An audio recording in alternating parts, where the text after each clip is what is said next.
Saudari-saudara terkasih, berjumpa lagi dengan saya Vidi PR dalam renungan harian. Hari ini hari Kamis tanggal 14 Januari 2020. Saya mengajak Anda merenungkan bacaan berdasarkan Injil hari ini, Markus bab 1 ayat 40 sampai dengan ayat 45. Isi Injil sebenarnya sudah pernah kita dengar beberapa hari yang lalu, bicara mengenai orang yang sakit kusta datang kepada Yesus minta disembuhkan dan akhirnya Yesus menyembuhkannya. Yang menarik di sini adalah kita belajar pada sikap si kusta. Sekali peristiwa, seorang sakit kusta datang kepada Yesus sambil berlutut di hadapan Yesus. Ia mohon bantuannya, katanya, "Kalau engkau mau, engkau dapat mentahirkan aku." Ini diucapkan dari atau oleh si kusta kepada Tuhan Yesus.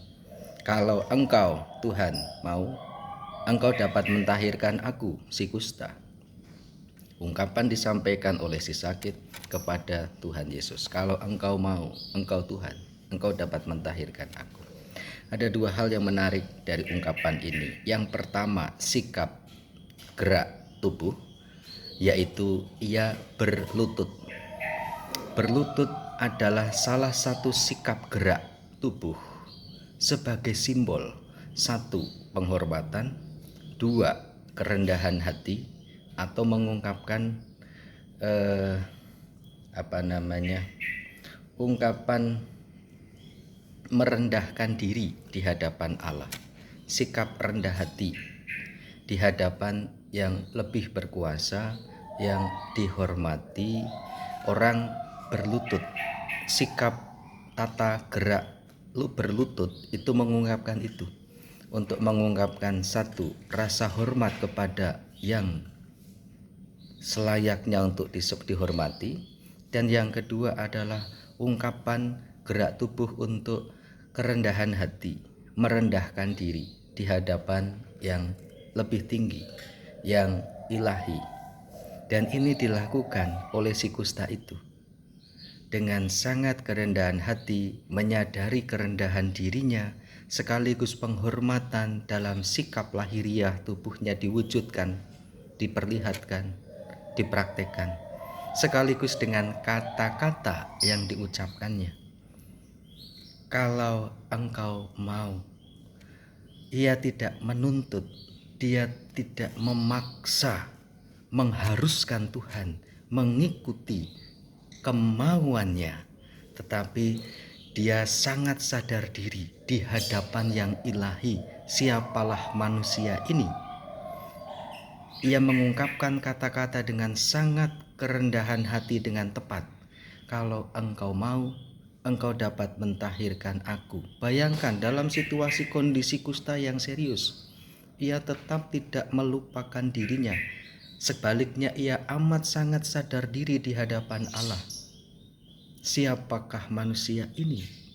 Lalu ia mengungkapkannya itu bukan hanya dalam gerak lahiriah fisik dengan berlututnya, tetapi dengan ungkapan verbal, kata-kata yang diucapkannya, yang mengungkapkan kesadaran, pola pikir, perasaan dirinya diungkapkan. Itu, kalau saya boleh merenungkan, akhirnya Tuhan melihat hati orang itu, melihat sikap gerak orang itu, melihat keseluruhan pribadi orang itu, si kusta. Akhirnya misericordis. Allah tergerak hatinya, cordisnya oleh belas kasih, miserere. Allah tergerak hatinya oleh belas kasih. Tuhan mengatakan, "Aku mau, jadilah engkau tahir." Allah melihat sikap kerendahan hati, sikap keterbukaan diri dari si kusta itu. Sebaliknya, saudari-saudara, kita bisa merenungkan, lawan dari kerendahan hati adalah tinggi hati, atau kata lain sombong. Orang yang sombong atau tinggi hati bisa dilihat dari tata gerak, baik yang lahiriah, luaran, fisik, maupun dari ungkapan verbal, kata-kata yang diungkapkan, yang diucapkan.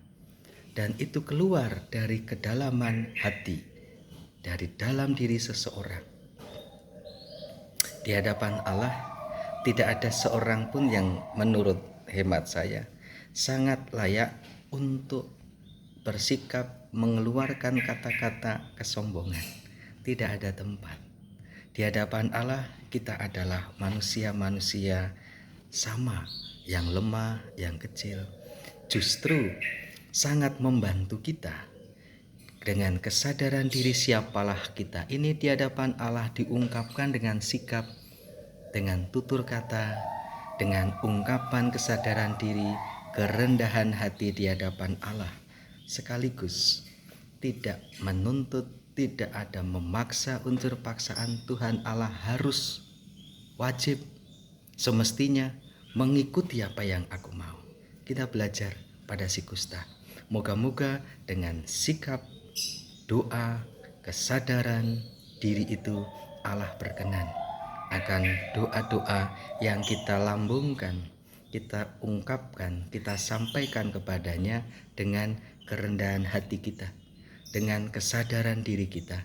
Sekaligus kita memohon kepada Allah apa yang diperlukan untuk kita. Tuhan tahu.